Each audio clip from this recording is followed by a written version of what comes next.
hinahanap niyo yung bagong pwesto ni Neneng B, ito na siya. Dito siya sa Hidalgo. Ayun yung Quiapo Church. Dito sila sa Hidalgo. Ayan, magandang umaga, magandang gabi mga kaibigan. Magsisimula tayo dito sa kalye ng South Super Highway. At kakaliwa tayo dyan sa May Quirino. Pupunta nga pala tayo sa Quiapo Church. Titignan natin ang bagong Manila. At magpo-food trip na rin tayo. Hahanapin natin si Neneng B. Ayan. Eto na yung kanto ng South Super Highway at Quirino Avenue. Yang pakaliwa, kakaliwa tayo. Papunta yan ng Taft Avenue. Papunta ng Quiapo. Ayan, Rojas Boulevard. At yung pakanan naman, dyan nakikita natin yung pakanan. Papunta yan sa Espanya. Papunta sa Nagtahan. Pagpupunta tayo ng Santa Mesa. Ayan, dyan tayo. Papuntang North. Anyway, kita-kits tayo at enjoy the trip. Ayun, pakaliwa na tayo. Teka mo, may mga ginagawa pa pala ritong mga infrastruktura. Ayan, katulad yan. Mukhang ano to walkway ng mga tao. Patawid. Galing dun sa kabila. Ayan, maraming ginagawa. Medyo nag-traffic dyan kasi may nanguhuli sa kaliwa. Ayun nahuli nila yung white van. At dyan sila nakaparada. Dapat inusog-usog nila bandar yan pa, para hindi nagta-traffic sa kanto. But anyway, diretso lang biyahe. Kita natin medyo malinis na yung Manila, Ayan, yung mga bangketa malinis. Mukhang binugahan na rin ni Mayor ni Yorme. Kasi maputi din yung kalye, Ayan, kitang-kita natin ang ganda ng kalye. At ayan, pakakanan na tayo dyan. Nakalimutan ko kung anong street yan. Pero yung kakananan natin dito ay papunta ng Paco. Tumbok niya Paco. Nandun yung Paco Church. Ayan. Doon tayo dadaan. Papunta ng Quiapo. Kasi ang dadaanan natin ay yung sa may bandang likod. Sa may Boys Town. Kung hindi ako nagkakamali. Yan, kanan na tayo. May mga nagka-counterflow pa rin. May mga ilan-ilan nakapark pa rin. Siguro kasi hapon na din ito, mga alas 3 ng hapon. Kaya siguro pwede na silang mag-park dyan. Wala yung mga nagki-clearing, wala yung nagtitiket. Pero maganda rin, malinis. At nabawasan na yung mga tambak-tambak sa gilid. Ayan may mga ilan-ilan pa rin nakapark. Ingat lang kayo, baka matsyempohan kayo dyan. Ayan yan lang ang rito. Marami pa rin nagka-counterflow.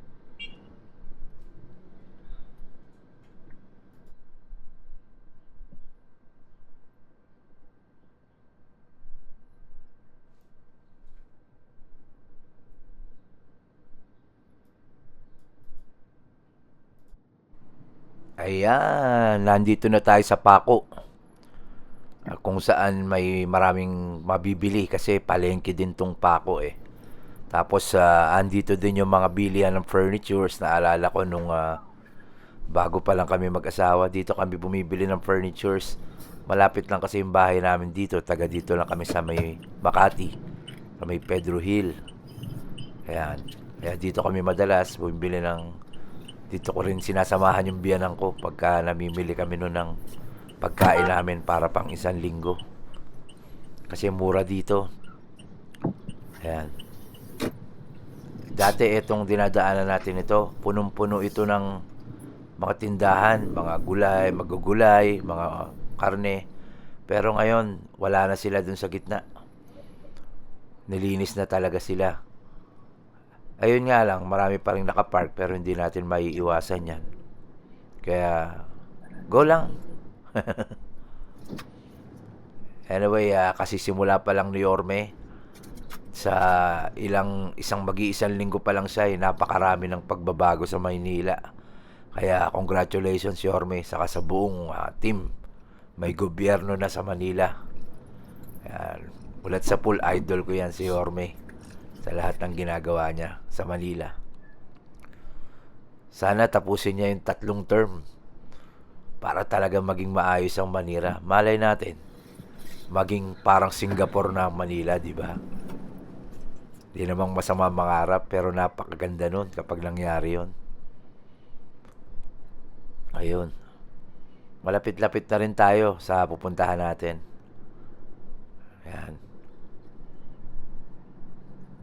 Yung napapansin nyo, hindi masyadong maingay sa labas. Kasi ininaan ko ng konti yung audio dahil maingay sa labas, busina, mga sasakyan. Yan. Eto na. Nasa kanto na tayo ng UN Avenue. Tama ba? Ay, mali pala.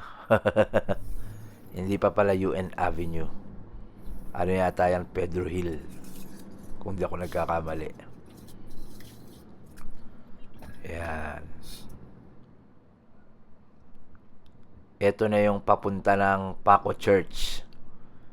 Yung parang, ayan, sa kaliwa. Andyan ang Paco Church. Sa loob niyan. Tapos may ano dyan. Parang mga libingan. Dyan. Ayan, ang lalaki ng truck, oh. Katambay sila dyan. Ingat kayo dyan. Baka matsyempohan kayo. Yan. Kung makikita natin dito, napakalinis dito. Yan. Ganyan dapat. Tapos, ito na pala yung kanto ng UN Avenue. Yan. Yan ang pinakakanto ng UN Avenue. Yan, tawid na tayo. Tawid na tayo. Andito yung likod ng Adamson University. Makikita natin. Parang dito hindi pa rin masyadong dadaanan ng mga clearing. Pero okay naman, malinis naman sila. Siguro sumunod na rin sila.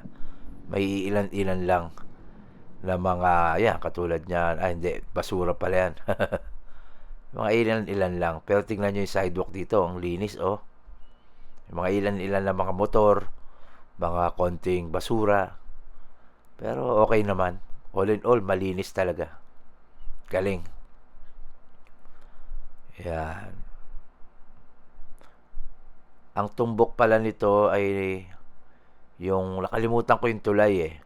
Kasi yung pinakadulo niyan, yung tumbok niyan eh SM Manila, kung di ako nagkakamali. Tapos, kakanan tayo dun sa tulay. Dun sa may malapit sa Hospicio at Boys Town, I guess. Yan, medyo mahaba itong kalye na to.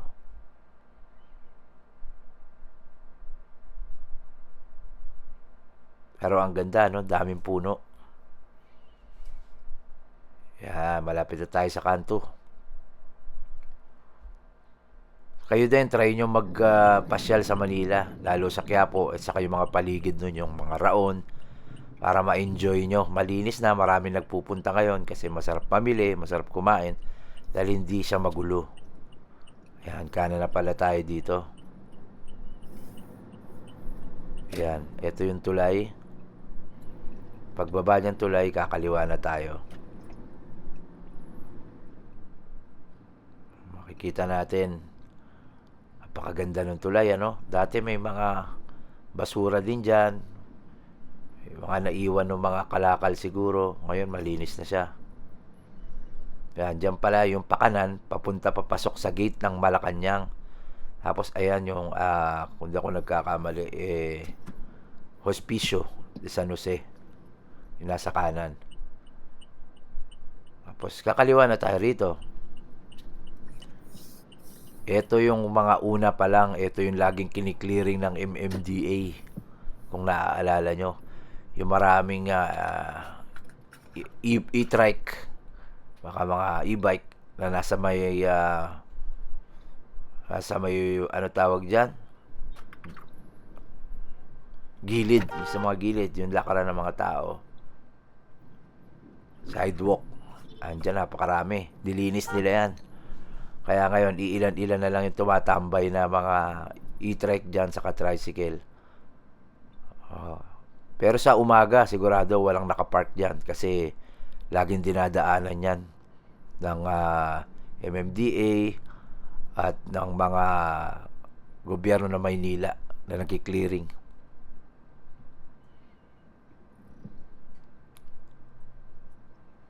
Yan. May mga nakatambay na truck. Kasi hapon na din eh. Kaya medyo tambay sila. Siguro nag-aabang yan ng alas 5 o alas 6 ng hapon bago sumibat uli. Kaya may mga ginagawa pa rin sa gilid.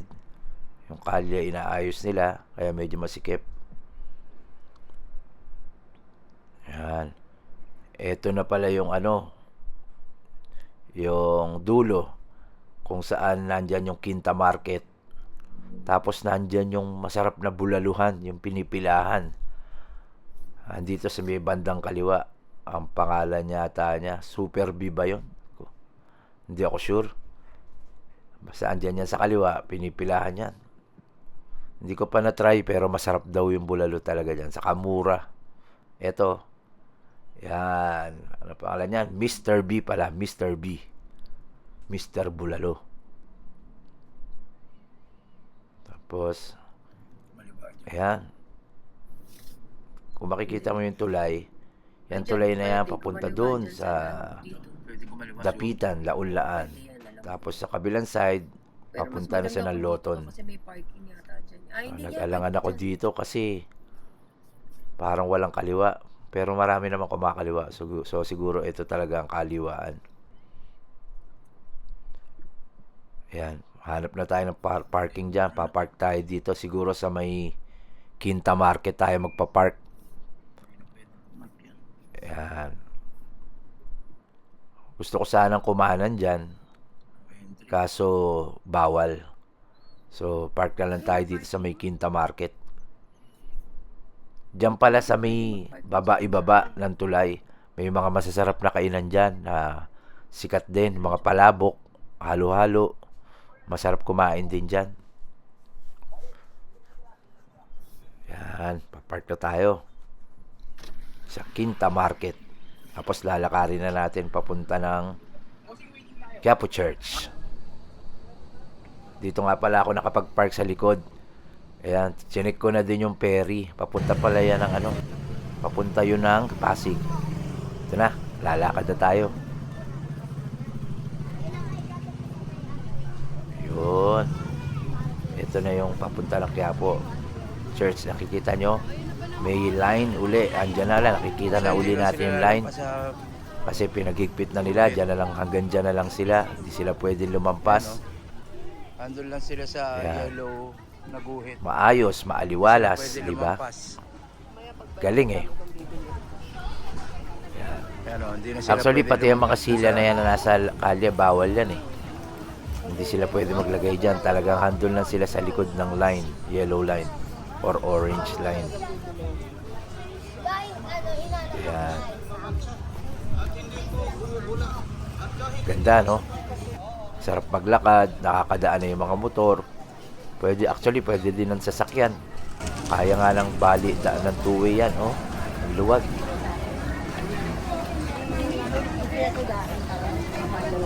Napakaganda ng Quiapo, no? Dito dati, hindi mo na makita yung church sa dami ng tindahan. Pero ngayon, ayan, oh, may pwesto lang talaga sila. Pero dito sa loob ng Plaza Miranda, bawal talaga. Bawal talaga silang pumesto. Pati yata yung mga nagsasampagita, bawal dito maglakad-lakad at magtinda. Anyway, yan dyan sa may gilid niyan, yung mga cellphone sa kalye. Bumalik na rin sila. Pero organized naman. Pasok tayo sa loob. Hingi tayo ng blessing kay Lord. Magpasalamat. Ikwento ko nga pala sa inyo, yung bata na nandyan sa bukana ng church, yan, nakikita niyo yung rebulto na bata. Yan. Diyan ako madalas naguhulog ng pera. Kasi pakiramdam ko noon, mga na 2019 or 2017 pala, Nagulog ako dyan. Tapos nag-wish lang ako na sana matupad yung yung paglago ng inumpisa naming business. Ayun, bigla siya nag-boom. So kaya ting pupunta ako ng Quiapo, naghuhulog ako dyan sa kanya. Wala namang masama, di ba? Pero nasa Panginoon pa rin ang awa.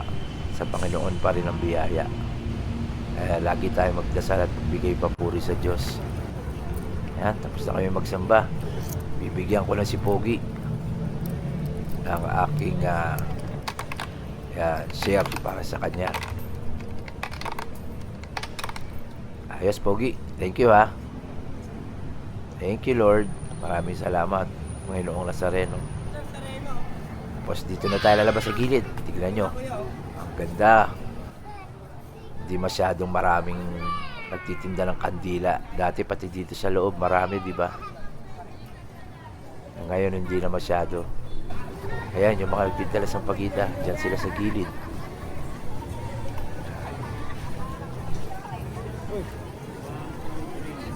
Pupunta tayo doon hanggang dulo. Ang tao. Ayan. Bumalik na sila, oh. Luwag na, di ba? Pero yung mga pinapaparkan talaga ng gobyerno yan. May ticket yan. Mga motor. Parang mga motor lang ang pwede. Pero doon sa dulo, pwede pa rin yata yung sasakyan. Mga four wheel. Yan, ang luwag, oh. Ano yung kaling yun?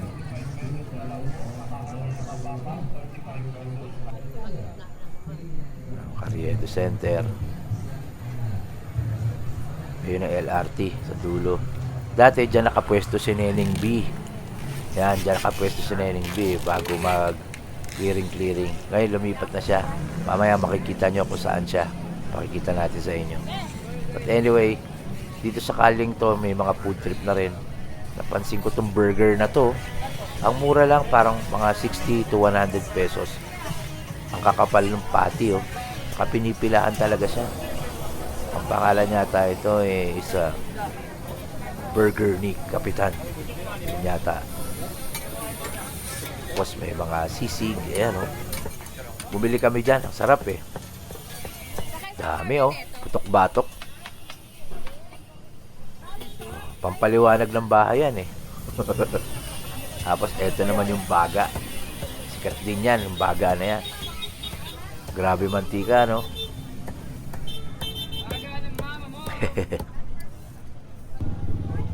May mga hotdog sandwich. Parang ginaya na nila yung Keneneng B. Tapos may mga ulam-ulam din dito. Java rice. Tapos ayan, paksiw. Tapos may sisig. Tapos eto minudo yata ito na maraming sarsa. Sarap po. Wow. Tapos kare-kare. Ayan. Dalawang ulam with chow pan. 100. Pwede. Busog ka na yan. Yun, oh. Marami nagtitinda ng sisig dito. Marami din yan. Dito yung chow pan.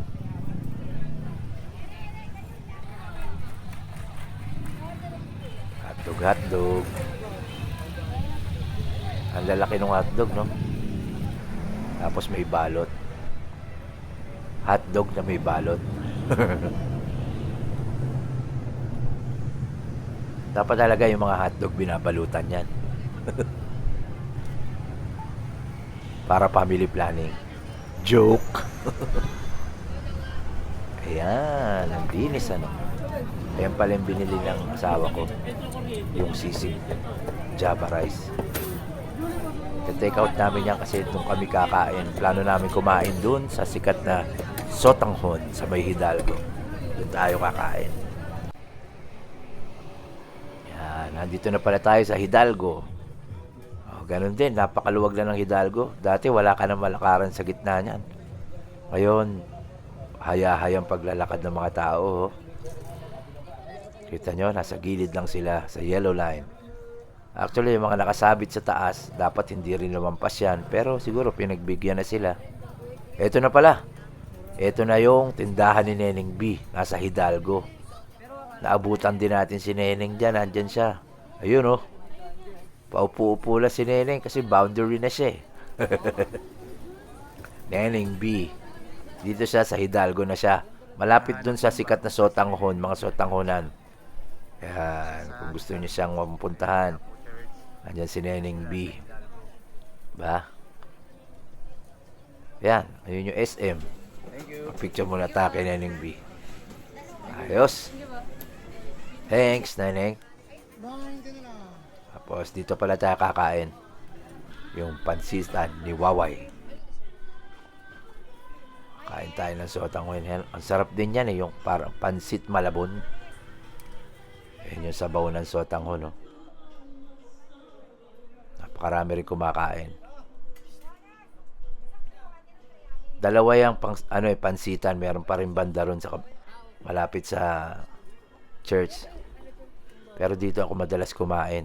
Ayan, nakapwesto na kami. Bogsi na. Tignan nyo yung chili sauce. Dami. Yan pala yung sisig. Yan o. Dalawa yung itlog. Oh, huwag nyo nang pansinin yung pawis ko. Init kasi. Pawis sa pawis. Basketball yarn. Yan. Sarap ng Sotanghon. Yung sabaw, lalo kang pagpapawisan dyan. Yan. Basta kami kumain. Ito pa pala isang masarap na Sotanghon. Yan. Viral din yan.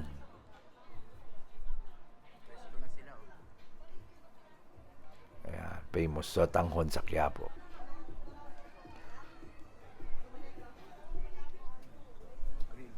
May nakita rin ako ditong parang mga tuhog-tuhog na seafoods. Yan o. Scallops. May mga ganon. Tapos may mga nakatuhog-tuhog silang seafood balls. Yan na pala yung gilid ng church. Ito nyo, ang luwag ano.